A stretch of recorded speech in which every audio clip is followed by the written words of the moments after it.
नमस्ते, मेरा नाम है ईप्सा। हम हैं ईप्सा एजुकेशन चैनल पे। आज हम कर रहे हैं थोड़ी सी मैथ्स। ये चैप्टर 9th में भी आता है, 10th में भी आता है। Okay, so the chapter name is equation in one variable.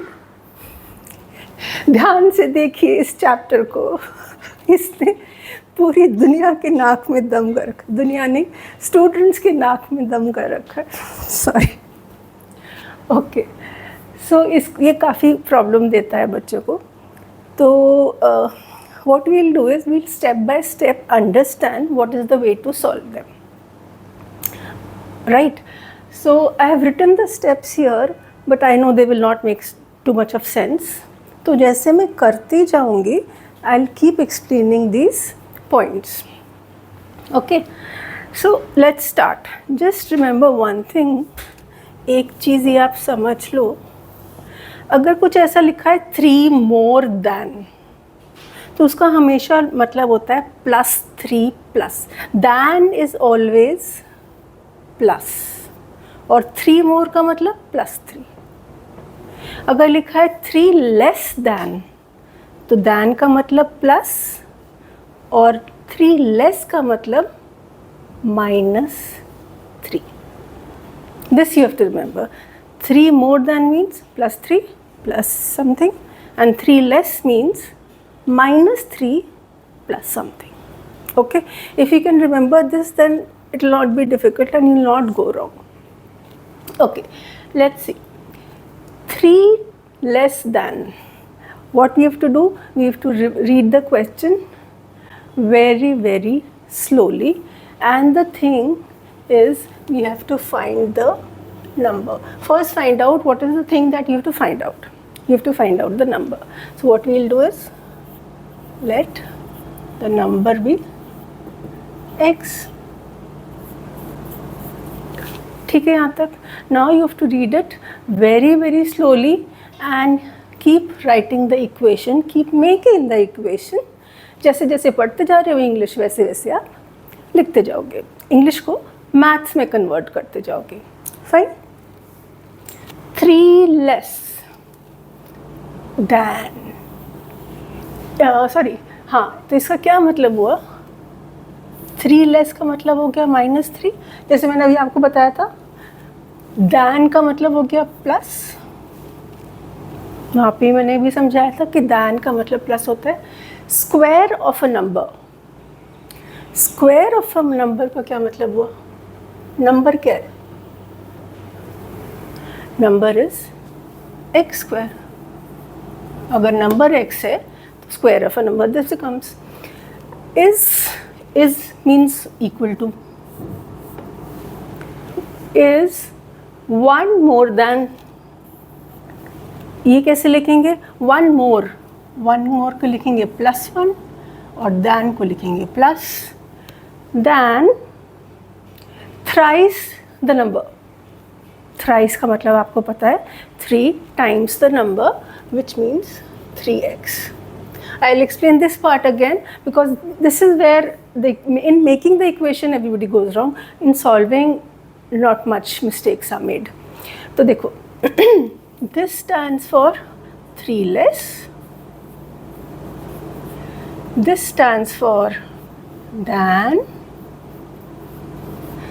This stands for square. This stands for is. 1 more.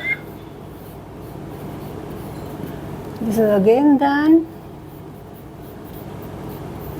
And this is thrice the, oh,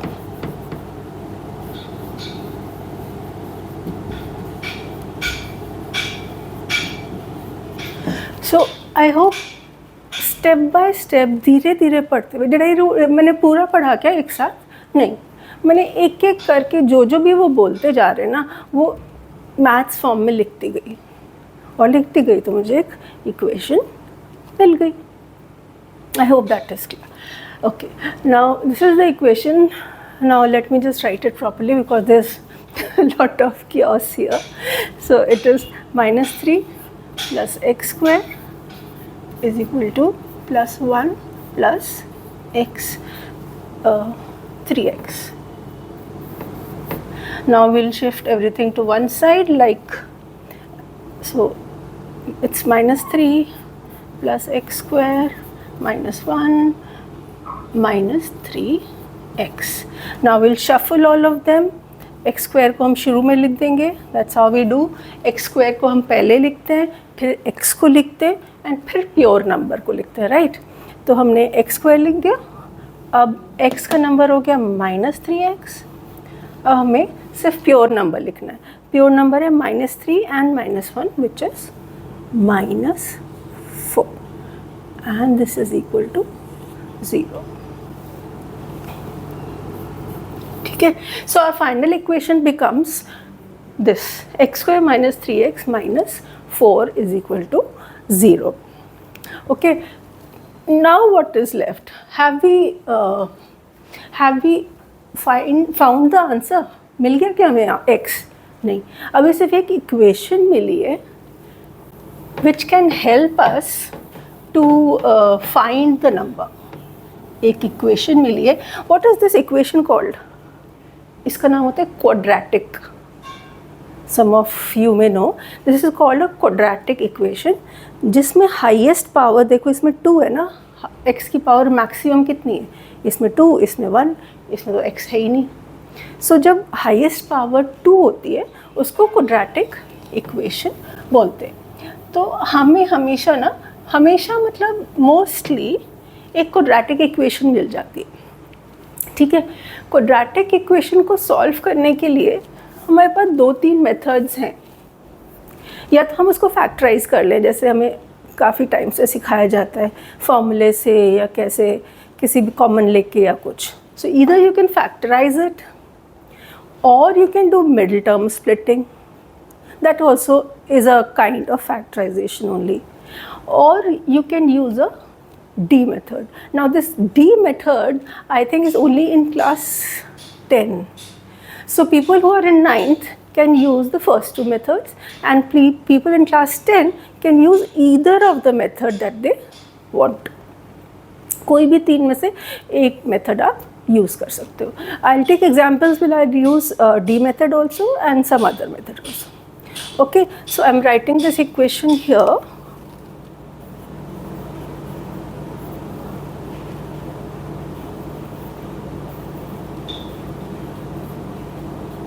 Okay, now which method should I use? I want to use middle term splitting. Okay, middle term splitting में क्या करते हैं? जो ये term होती है without x, pure number, उसको क्या करते हैं? उसके फैक्टर्स बनाते हैं. रिमेंबर हमारे पास है -4. इसकी क्या क्या फैक्टर्स बन सकते हैं? जो फैक्टर्स मतलब कि किन 2 चीज़ों को मल्टीप्लाई करके यू विल गेट -4. किन 2 चीज़ों को? तो सिंपल है, एक तो 1 और 4. 1 और 4 से -4 मिल रहा है? नहीं मिल रहा. तो इफ़ आई डू -1 एंड 4 उससे मिल रहा है मल्टीप्लाई करने से? मिल रहा है. But you can do 1 into -4 also. This also gives you this. You can do 2 into 2. -2 into 2, this is also giving you -4. तो जितने भी ऑप्शंस होते हैं ना, ऐसे इसमें और ऑप्शन नहीं है, पर कभी भी जितने भी ऑप्शंस होते हैं कि आपको प्रोडक्ट में ये कैसे मिलेगा, constant number, how will you find it in the product, वो सारे ऑप्शंस लिख लेते हैं. Okay, what is the next step? अब हमें बीच में चाहिए -3. नाउ फ्रॉम दीज, ये जो आपने प्रोडक्ट्स लिख दिए हैं, जस्ट सी कि इनको अब ये प्रोडक्ट मत करो. अब इनको मल्टीप्लिकेशन साइन हटा दो. Once you got all the options, एक बार सारे ऑप्शंस लिख ले, फिर आप मल्टीप्लिकेशन साइन हटा दो और यहाँ पे प्लस साइन लगा दो. All you have to see now is what is giving you -3. इसमें से कौन सा option will give you -3? So this is +3, this is minus 3 and this is 0. So which option is giving you minus 3 is this. So these are the correct splitting terms. ऐसे ढूंढते हैं कि क्या आपको एग्जैक्ट स्प्लिटिंग टर्म चाहिए. Okay, सो इसके बाद हम ये वाले लिख देंगे plus 1x minus 4x minus 4. ये जो माइनस 3x है उसकी जगह हमने ये और ये लिख दिया. Now all is left is taking out common x plus 1. इन दोनों में से मैंने कॉमन निकाला. इन दोनों में से I think I take out minus 4 and I am left with x plus 1. Okay, we'll take out x plus 1 common from here. So I'm left with this x and this minus 4. So we get two factors.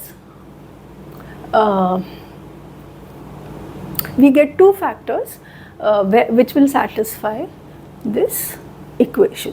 Now, yes, so I have written another question and we'll attempt this question. जैसे मैंने पहले कहा था कि assume करो एक चीज़ को x and then slowly read the question. Okay, the ratio of length and breadth of a rectangle. So at least we can make a rectangle. Rectangle is 4:3. Length upon breadth is equal to 4/3. This is what is given. So we've done till here. यहाँ तक हमने कर लिया. अब हमें assume तो करना है ना कुछ. तो whatever you want to, suppose we assume.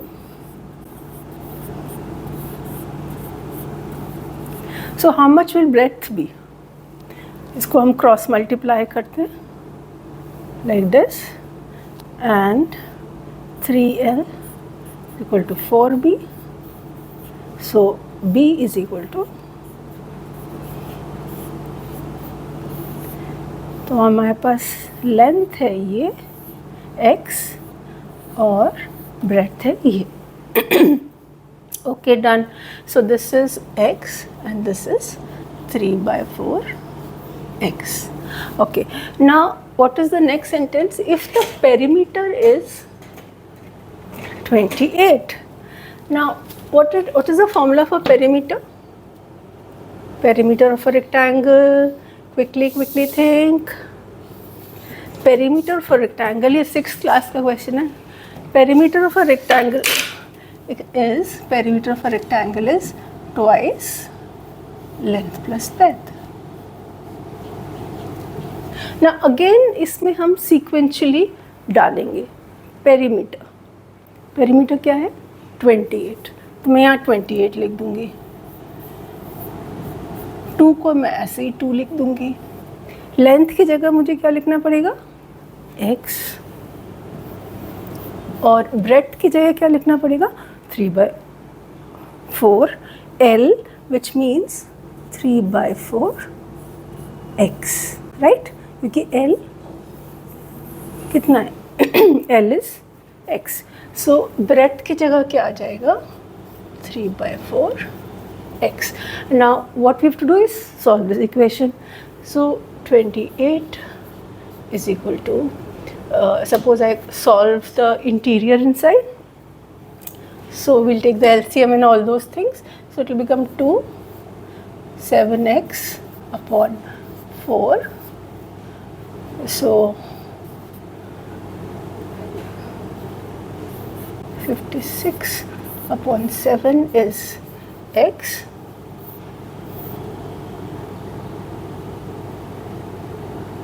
So we found the value of x, right? Now, but is this what we had to find? No, we had to find the area. We had to find the area of the rectangle. Okay, now how will we find the area of the rectangle? Yeah, so we'll have to find the area. Okay, the third step is we'll find the area. Actually ये quadratic नहीं बनी, but still it's okay. Equation in one variable तो है ही, quadratic नहीं बनी तो कोई बात नहीं. So area का, what is the formula for area of a rectangle? It's simply length into breadth, right? Area तो हमें ढूंढना है, तो we'll keep it as it is. Length कितनी है? Length is x. Length कितनी थी? x. So x is, x हमने निकाला है, x is 8. अगर लेंथ 8 है तो ब्रेथ कितनी है? लेंथ इज 8 क्योंकि वो x था. अब ब्रेथ कितनी है? ब्रेथ है 3/4x. तो अगर हमें ब्रेथ निकालनी है, it will be 3/4x. So this becomes 6 centimeter. Okay, so now we have length is 8 centimeter and breadth is 6 centimeter. Okay, now we come here, just put the values. The length is 8 centimeter, 6 centimeter. So the area is 8 6 are 48. And what is the unit of area? Centimeter square. And that is what we had to find. Okay, this becomes a linear equation, not a quadratic, but definitely it's an equation in one variable. ठीक है, I hope you understood linear also and quadratic also. We'll take up more examples in subsequent videos on this chapter. Okay, thank you.